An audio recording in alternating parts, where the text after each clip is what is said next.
அனைவருக்கும் வணக்கம். இன்றைய தினம் நம்ம செய்தித்தாள்ல என்ன செய்திகள் இருக்கு அப்படின்னு சொல்லி பார்ப்போம். முதல்ல இன்றைய திருக்குறள்.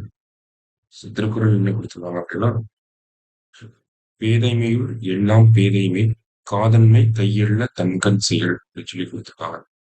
ஒருவனுக்கு பேதைமை எல்லாவற்றிலும் மிக்க பேதைமை தன் ஒழுக்கத்திற்கு பொருந்தாதது தன் விருப்பத்தை செலுத்துதல் ஆகும் அப்படின்னு சொல்லி சொல்றாங்க. அதாவது பேதைமை அப்படின்னா அறியாமை. அறியாமையிலே சிறந்த அறியாமை என்ன அப்படின்னு சொல்லி பார்த்தீங்கன்னா, நம்மளோட நமக்கு பிடிக்காத விஷயத்துக்கு மேல ரொம்ப விருப்பம் கொள்றது அப்படின்னு சொல்லி சொல்றாரு அவர்கள். திருக்குறள் 832 அதிகாரம் பேதைமை அப்படிங்கிற அதிகாரம். மற்றபடி இன்றைய செய்திகள்ல பாத்தீங்கன்னா நமக்கு ஜுடிஷியரி ரிலேட்டடா ஒரு ஆர்டிகிள் கொடுத்திருந்தாங்க. என்ன அப்படின்னா 25 மாநிலங்களில் உயர் நீதிமன்ற நீதிபதி பணியிடங்கள் முழுமையாக நிரப்பப்படவில்லை அப்படின்னு சொல்லி கொடுத்திருக்காங்க. இதை பேஸ் பண்ணி நமக்கு ஆஹ் நம்மளோட உயர் நீதிமன்றங்கள் அப்படின்னு சொல்லி பாக்குறப்ப பார்ட் 6ல வருது நமக்கு இல்லையா. பார்ட் 6 ஆர்டிகல்ஸ் பாத்தீங்கன்னா 214 இருந்து 232 வரைக்கும் நமக்கு ஹைகோர்ட்டை டீல் பண்ணி தான் வருது. இது பேசிக்கான கண்டென்ட். உயர் நீதிமன்ற நீதிபதிகள் அப்படின்னு சொல்லி பாக்குறப்ப இப்போதைக்கு கரண்டா பாத்தீங்கன்னா 25 உயர் நீதிமன்றங்கள் 25 ஹைகோர்ட் இருக்கு. அதுல எவ்வளவு ஜட்ஜஸ் இருக்கணும் அப்படின்னு சொல்லி பாத்தீங்கன்னா 1122 ஜட்ஜஸ் கரண்டா எவ்வளவு பேர் தான் இருக்காங்க அப்படின்னா இதுல இருந்து ஒரு 330 மைனஸ் பண்ணிடுவோம். அதாவது 330 பேர் வேகன்சி அப்படிங்கிறது இருக்கு. ஜுடிஷியல் வேகன்சி அப்படிங்கிறது 330 இருக்கு. இது ஒரு முக்கியமான பிரச்சனை. ஓகேவா. ஃபர்ஸ்ட் ஜட்ஜஸ் எப்படி அப்பாயிண்ட் பண்றாங்க அப்படின்னு சொல்லி பாத்தீங்கன்னா அதுக்கு கொலீஜியம் அப்படின்னு சொல்லி ஒரு நடைமுறை இருக்கு. கொலீஜியம் அப்படின்னு சொல்லுவாங்க. இந்த கொலீஜியம் அப்படின்னா இந்த கொலீஜியம்ல யாரெல்லாம் இருப்பாங்க அப்படின்னு சொல்லி தெரிஞ்சுக்கணும். உச்ச நீதிமன்றத்தோட தலைமை நீதிபதி சீஃப் ஜஸ்டிஸ் ஆஃப் இந்தியா இருப்பாரு.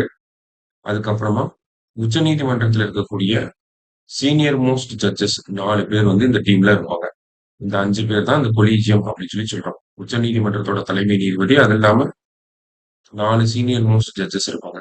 இவங்க தான் என்ன பண்ணுவாங்கன்னா ஒரு பட்டியலை ரெடி பண்ணி இந்தந்த உயர் நீதிமன்றங்களுக்கு இவங்களை அப்பாயிண்ட் பண்ணுங்க அப்படின்னு சொல்லி அந்த ரெக்கமெண்டேஷனை சென்ட்ரல் கவர்மெண்ட்டுக்கு அனுப்புவாங்க. சென்ட்ரல் கவர்மெண்ட் அதை ஒரு வெரிஃபை பண்ணிட்டு பிரசிடென்ட் கிட்ட அனுப்புவாங்க. அதுக்கப்புறமா அது அப்பாயின்மெண்ட் ஆகும். சரிங்களா. இதுதான் நடைமுறை. இதுல ஏன் இந்த ஜுடிஷியல் வேகன்சிஸ் 130 இருக்கு, ஏன் இதை ஃபில் பண்ணாம வச்சிருக்காங்க அப்படின்னு சொல்லி பாத்தீங்கன்னா இந்த கொலீஜியமுக்கும் சென்ட்ரல் கவர்மெண்ட்டுக்கும் இருக்கக்கூடிய கருத்து வேறுபாடுகள் நிறைய இருக்கு. டிஃபரன்சஸ் அதிகமா இருக்கனால கொலீஜியம் அனுப்பக்கூடிய ரெக்கமெண்டேஷன்ஸை சென்ட்ரல் கவர்மெண்ட் நிலுவையில போட்டுறது இல்ல திருப்பி அனுப்பிடுறது இந்த மாதிரியான நடைமுறைகள் தொடர்ச்சியா நடந்துட்டே இருக்கனால நமக்கு கொலீஜியம் அந்த ஜுடிஷியல் வேகன்சி அப்படிங்கிறது அதிகமாயிட்டே போகுது. ஓகேவா. அதனாலதான் நமக்கு 330 வேகன்சி இருக்கு அப்படின்னு சொல்லி சொல்றாங்க. இப்ப நீதிபதிகளை நம்ம நியமனம் பண்ணலைன்னா என்ன மாதிரியான பிரச்சனைகள் வரும் அப்படின்னு சொல்லி பார்த்தா ஃபர்ஸ்ட் திங் நமக்கு கேஸ் ஓவர்லோட் ஆயிரும். சரியா.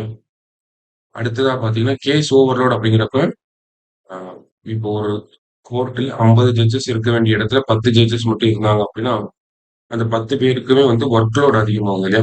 அதான் கேஸ் ஓவர்லோட் அப்படின்னு சொல்லி சொல்லுவாங்க.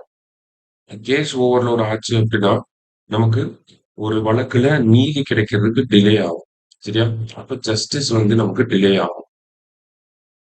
அடுத்ததா பாத்தீங்க அப்படின்னா கேஸ் ஓவர்லோட் ஆகுறப்ப அந்த ஜட்ஜஸோட ஒர்க் ப்ரொடக்டிவிட்டி அப்படிங்கிறதுமே கம்மியாயிரும்.